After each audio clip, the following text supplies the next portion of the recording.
央视曝光夺命保鲜膜，有害物质会杀精致癌，小心害了家人健康。很多人都有使用保鲜膜的习惯，特别是在炎热的夏天，食物腐败速度迅速。使用保鲜膜不仅能阻隔细菌，防止细菌滋生，把食物放进冰箱还能防止食物串味，可谓一举多得。但很少有人知道的是，不是所有保鲜膜都能用于食物。之前央视就报道过一种夺命保鲜膜，如果不小心使用了这种保鲜膜，轻则杀精，重则致癌。食物可能达到了保鲜效果，但人却反而越来越不健康。那么这种夺命保鲜膜究竟是什么保鲜膜呢？如果你也有使用保鲜膜的习惯，如果你也想知道如何挑选保鲜膜，那么请千万不要错过本篇文章。一、记者暗访，央视曝光。通过互联网搜索，可以发现央视最早曝光夺命保鲜膜是在2013年，当时央视有一台节目叫《每周质量报告》，该节目会不定期从市场上抽检商品进行质量调查，偶尔也会接受热心市民的求助，并通过求助对商品刨根问底。2013年7月，北京市一位姓毕的女士在超市中买了一些熟食，超市中的熟食往往都会用保鲜膜包裹。毕女士没觉得有什么不妥，然而等买回家之后，毕女士却发现熟食表面附着了一层油乎乎的东西，它像油但却又不是油，于是怀疑包裹熟食的保鲜膜出了问题。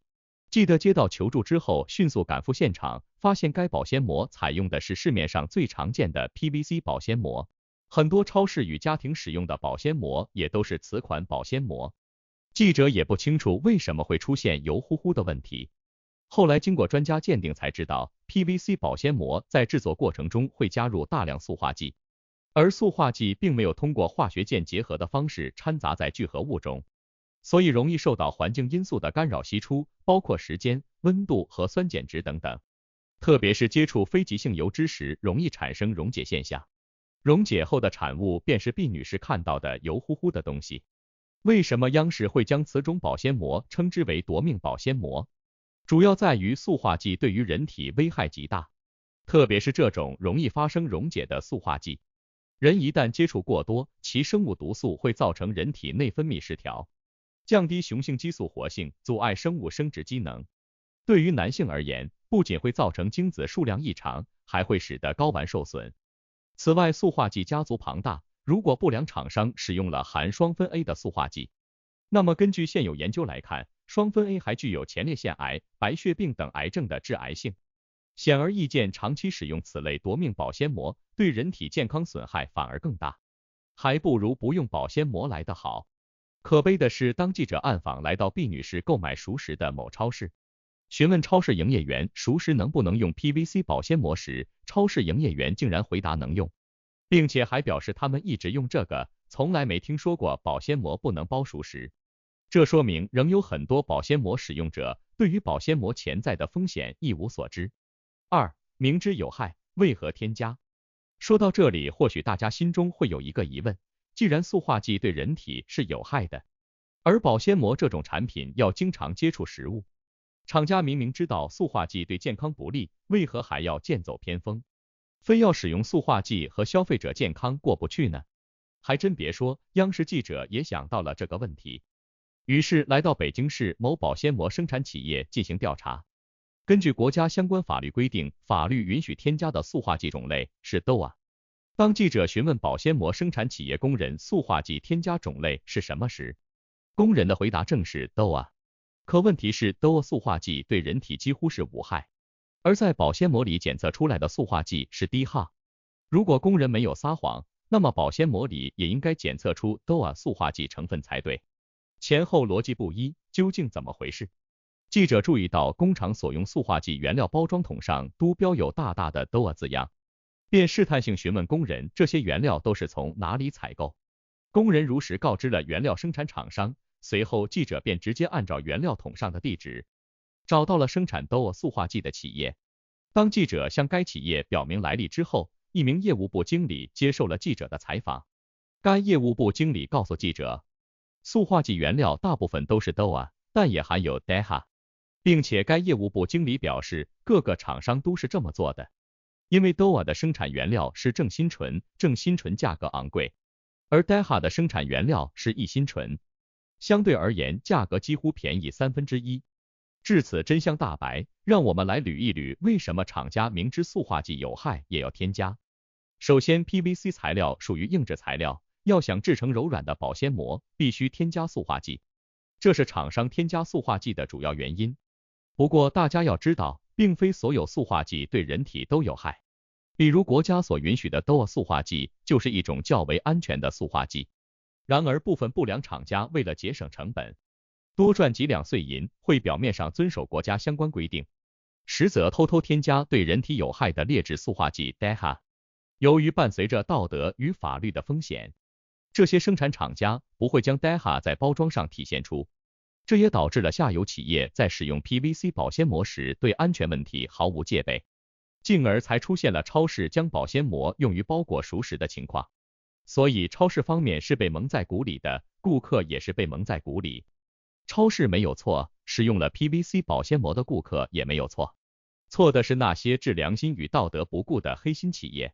遗憾的是，在记者调查此事的2013年，我国并没有对塑化剂 DAHA 使用出台强制性禁止规定，所以这些打擦边球的厂商并没有受到法律处罚。好消息是，6年后的2019年，国家市监局出台了一项关于塑化剂污染风险防控的指导意见。此意见第3条明确表示，企业在生产油脂类、酒类食品过程中要加强防控，不得使用含有塑化剂的设备设施、容器与工具等。在第5条当中也明确表示，各地市监局会对生产过程中非法添加 DAHA 的企业进行严厉查处。可见今非昔比，如今的市场相比10年前更为规范。对于市面上的保鲜膜安全性问题，大家不要太过担忧。3、正确挑选，有备无患。当然，正如中国那句俗话叫防君子不防小人，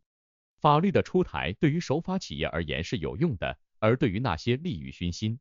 胆敢钻法律空子赚钱的企业显然是没用的。对于消费者来说，与其把安全交到企业的良心上，不如交到自己的手上。所以我们一定要学会正确挑选保鲜膜的技巧。市场上的保鲜膜一般被分为 PVC、PE 和 PVDC 3种，前面2种是最常见的，也是最广为人所熟知的，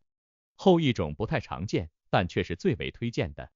理由稍后再谈，先说 PVC 和 PE 如何选择。PVC 保鲜膜就是市面上常见的具有弹性的保鲜膜，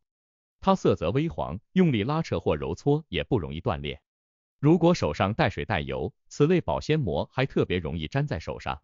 所以如果不认识的人，也可以通过这些特性进行判断。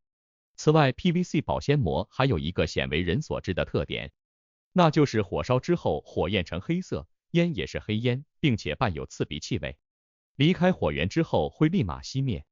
如果通过外观判断不出来的，也可以拿火烧一烧。PVC 保鲜膜如果按照国家规定添加的是对人体无害的塑化剂，那么正常使用是不会有问题的。但为保险起见，最好不要用在食品包装上。如果要用于食品，最好选择PE保鲜膜。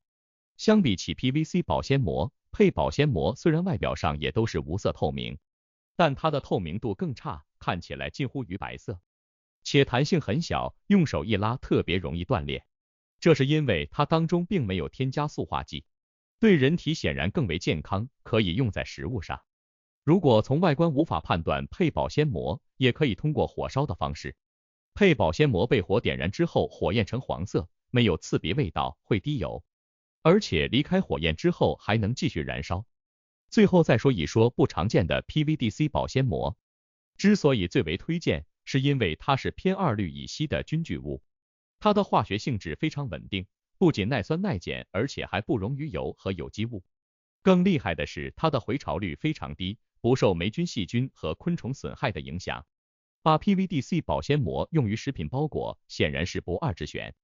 之所以市面上不常见，是因为相比起 PVC 和PE保鲜膜而言，它成本更高，售卖价格也相对不菲。对于保鲜膜这种快消品而言，消费者往往倾向于购买物美价廉的产品。超市深谙消费者消费习惯，也更不愿意进购 PVDC 保鲜膜了。结语：综上所述 ，PVC 保鲜膜最常见，但对人体健康也最危险的，虽然经过央视曝光之后，保鲜膜市场不良塑化剂添加现象有所好转，但为安全起见，可以选择更为安全的配保鲜膜替代。如果经济实力足够，最好使用 PVDC 保鲜膜，一步到位。